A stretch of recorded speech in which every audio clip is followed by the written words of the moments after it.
Hi, welcome back to Streatham Autos.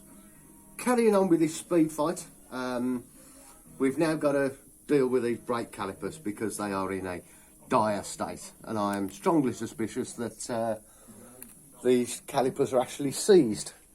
Now, what I've done is I put the caliper itself in one of the vices on the bench, and I've attached the replacement hose down here, and I have another little vice here where I have a spare master cylinder that I can use to pump these pistons out.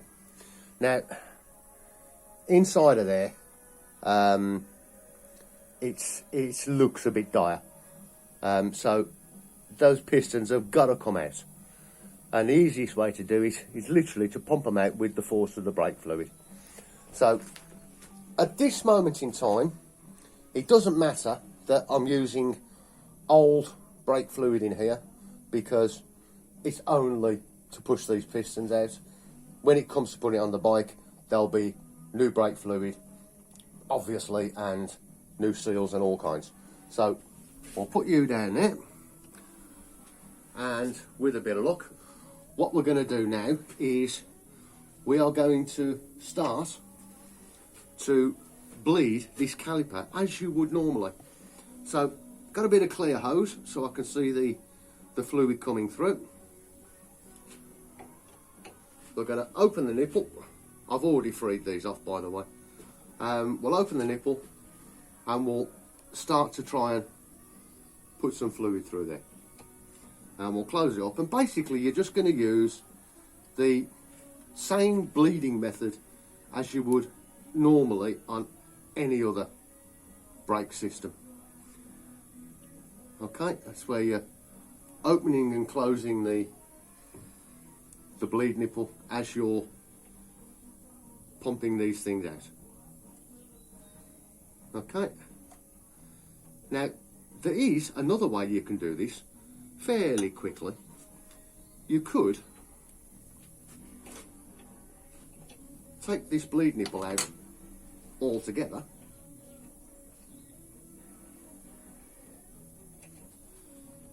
and use your finger just to block the hole, yeah? Which effectively is you're closing the nipple. So we're going to give the handle a pump, put your finger over the top, let your lever go, yeah? Finger back on, press the handle. Okay, you see that? A little bit of puff then? That means that this is starting to force the air out of this line, and the fluid should start to come through. Not too short. And I can now see fluid in the bottom of there. So let me do that. And from there, I'm now going to put this back in there. And now we're just starting to get a bit of fluid coming out through the tube. So we've just got to carry on a lot more. You'll know when this caliper is more or less free because you'll start to feel a bit of pressure behind the brake lever.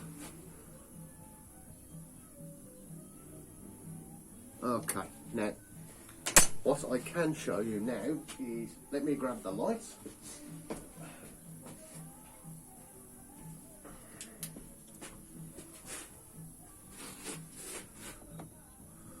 Okay, this will be interesting, bit.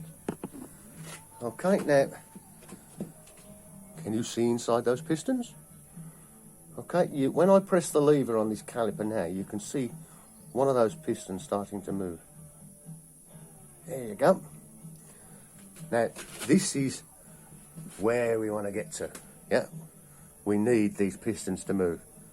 Okay, so I know that I can push those out a bit more without them popping. Okay, so we got that. Now, there was only one piston moving there. We need to get the other one to move as well. So, what I'm going to do is I'm going to push that piston back and hold it there, and then it will force this other piston to move. So, we've got to be careful with this because, well, we don't want to damage anything, but we also don't want the fluid to pop clean out of the master cylinder like it's just done. Okay, so now then, what we need now is, I need my other stuff. Oh, crap. And there you go. Pushing that piston back has now just covered everything down here. All that fluid's just gone flying out as that master cylinder. That's what you got to be careful of, because you get brake fluid all over the place. This is why you don't do it on the bike. On the bike, you always do it on the bench. So I will now get my he said, a little G-clamp. And what I've actually done with this G-clamp is I've actually notched out that bit, because that allows me to put it in there and literally just hold on the piston. Okay. I used to have a smaller one than this, but I don't know how I did it, but I broke it. So this is going to push this piston all the way back in, and it will hold it there, and it will allow the other piston to move itself. Okay, so we've still got plenty of fluid in there, so we're now just going to start to pump this up again, and with a bit of luck the other piston should move out. And yeah, there you go, that piston started to move out. Cracking. Okay, I'll just show you that quickly.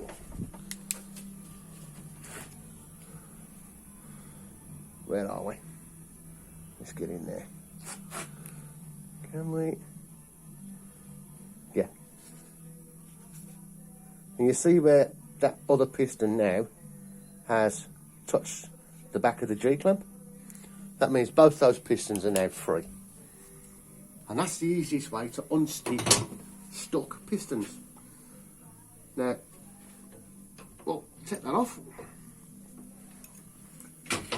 Give it a little pump again, just to get the other one coming through. Oh. Okay, it's not going to, because the seals have gone on that. But I know I can put the compressed air on that now, and it will just pop those pistons out. So that's the first part of that.